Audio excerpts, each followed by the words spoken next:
reader, and like everybody here, thank you. I weigh and measure my 3 meals off the gray sheet. I call it into my sponsor. I don't eat in between, and God and abstinence are the most important things in the world to me. And there's like 44 people here. I'm like a wreck already. I'm nervous. I don't know why. I've done this for a long time. So I'm going to read my timeline. This is something I do every time, and it's just, it's basically, it's all about New York, places I've been. So, because I grew up in New York. Birth, November 30th, 2 sisters, 1 brother, mom, dad, food, Bronx, school, PS 63, fat, Lindenwood, Syosset, fatter, high school, Israel, 1971, 72, and 73, changing, life-changing, thin, home, working, gaining, diets, queens, diet pills, diet doctor, hate myself, dating, I'm a shit, not worthy, 80s, OA success, food controlled finally, therapy, helpful, skiing, girlfriend, Manhattan, OA, no food plan, what? Slowly gaining, 1984 marriage, felt not worthy, Brooklyn, Park Slope, slipping, gaining, afraid, hiding in place, food, Huntington, adoption, 1987, Robin, what a joy, no control, a mask, fearful, Huntington men's meeting, Melville, 1993, Russia, Alex, another joy, 1994, heartburn, burning, heart surgery, a new outlook, food plan, uncontrolled, forgot pain, eating, 3 p.m., what men's OA meeting, unhappy, family fighting, wits end, 2002 gray sheet, abstinent, home, 4.0. May 27th is my anniversary, 2002. And I just got emotional because my son's having a baby. And I don't know why I'm emotional, but it's going to be great. They're going to have it the end of this month.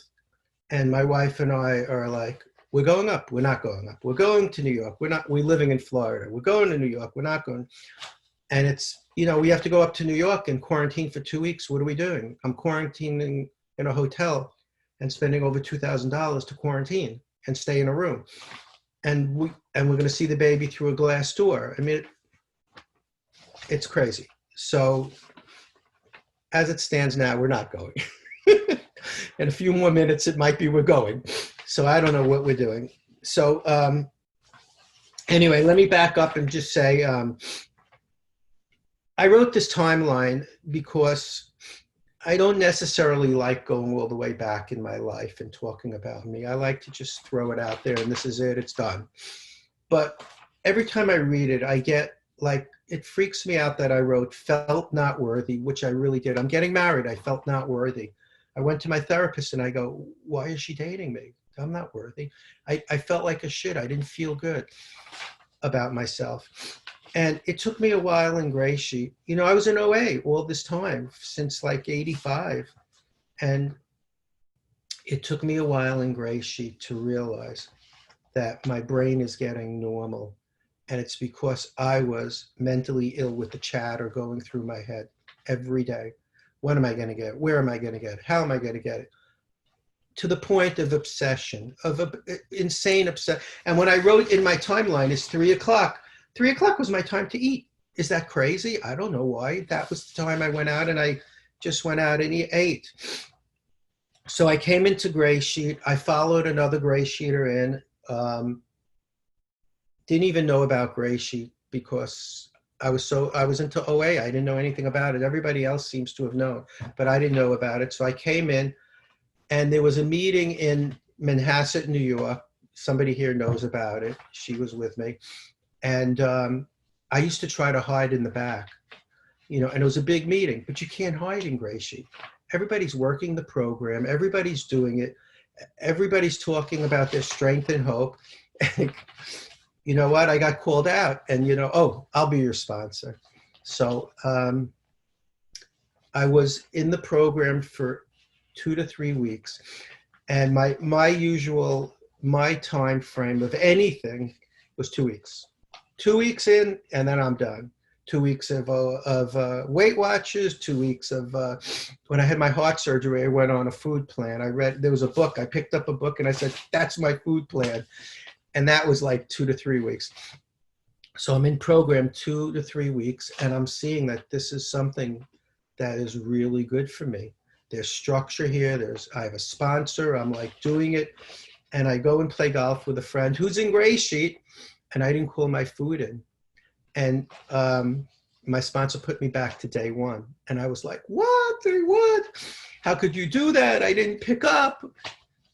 In retrospect, I should have gone out for a couple of days, but I didn't. I just went right back in. I shouldn't have gone. It's silly. But I have to tell you, I was very emotional. It was here I am thinking I'm in a program. I'm doing something that's positive, that's working for me. And I'm going back to day one. And it was just really, and I'm not poo-pooing anybody that goes back to day one. Don't get me wrong. Just for the newcomers, just keep doing this no matter what. But, and I just literally went to day one, and, the next meal was my day one. So I didn't pick up at all. And it's been a pretty good ride, I have to say. I mean, I was abused by my parents, but not physically abused. I was abused because they created a fear-based person. I was fear-based. My father was fear-based. So he passed it on to me, everything I was afraid to do. My father was in the security industry. He was a locksmith, and I worked with him. And I would go, Dad, let's get a building. No, we don't need a building. It's not going to work. Well, let's do that. No, and my life was, the cup is half empty. Forever, my cup was half empty. And then I came into Gray Sheet, and, life doesn't change in 5 minutes. It really doesn't. It takes a while. It takes a long time. As a matter of fact, going into Gray Sheet, it was just weighing and measuring for the first 2 years. I didn't do anything but weigh and measure. I never went to a step meeting or anything. I did my first AWOL after 2 years, and I have to tell you, if anybody hasn't done an AWOL, you have to do it. It is like, that is the beginning of my life-changing experience. It opened up me to my possibilities. It allowed me to express where I've been, what I'm doing, doing fourth step, giving it away. Amazing, just an amazing thing. And I've done, I can't even count how many, probably 5, 6 AWOLs in my lifetime. And now I'm doing a step meeting.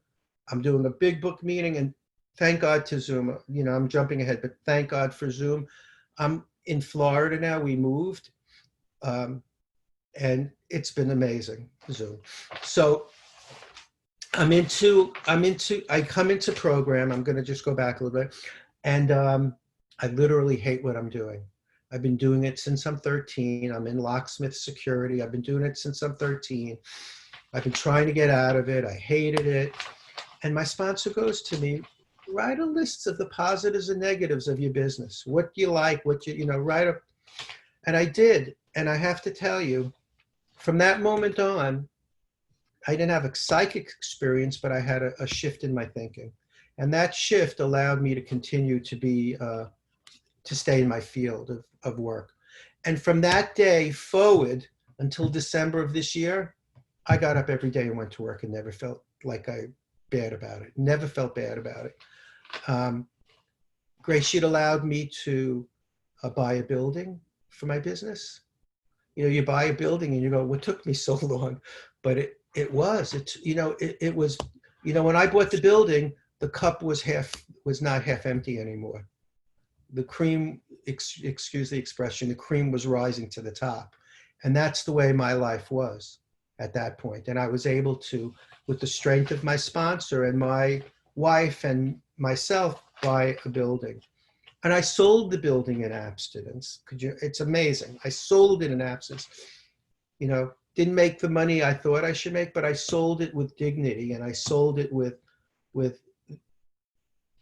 the ability to realize that I made a decision. Neal. That's 5 minutes? I did You 10 put already? 5 minutes. Wow. I sold my building with the ability to realize that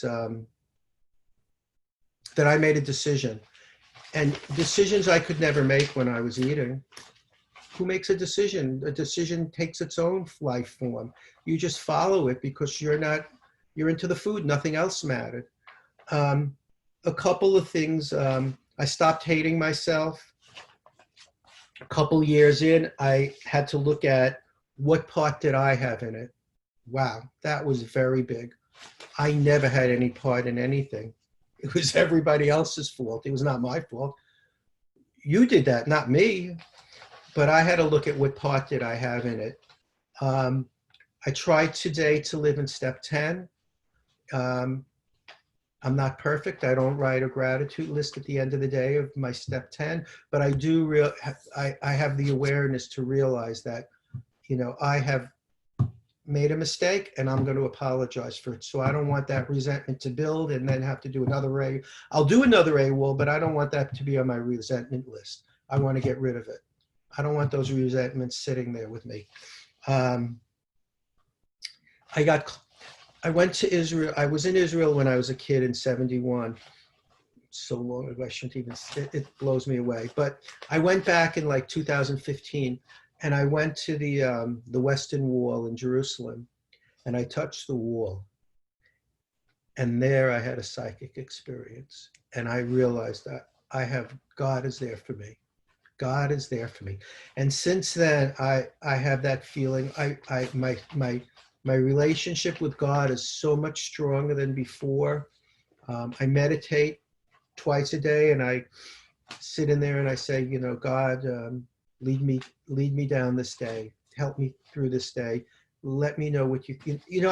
I don't ask God to win the lottery anymore. That was before program. You know, give me the winning numbers to the lottery. So I don't do that. I'll show you a couple pictures if you could see it. I don't know if you can see them. That was my father and I. Oh my God. And then that's me with my wife and the kids. That's like 15 years ago. Another picture. I am so not like these pictures. It's amazing. It's amazing to see what you're not. So like I said, I like to live in the 10th step, and I did a 10th step AWOL once with the little red book. I don't know if anybody's ever done it. It's pretty cool. So part of their 10th step is members may recognize a few of the off the beam positions in the following tendencies. 1, we have forgotten we are overeaters. We have nervous systems and are incapable of withstanding the narcotic effect of food. 2, when complacency lowers our guard and allows resentment and intolerance to creep back into our lives. 3, when we ease up on the practice of honesty, humility, and making amends. 4, when we become cocky over our GSA success and cease contact with God. 5, when we lack interest in new members and feel it inconvenient to help them. 6, when we demand authority or expect praise for our abstinence. 7, when boredom makes an appearance. 8, when we start missing GSA meetings. 9, when we stop studying the GSA book or the big book. So if I have any of these tendencies, I know I got to go to meetings. I got to call my sponsor. I got to make my calls. So I think that's it for me. I'm Neal, compulsive overeater, and thank you for allowing me to share.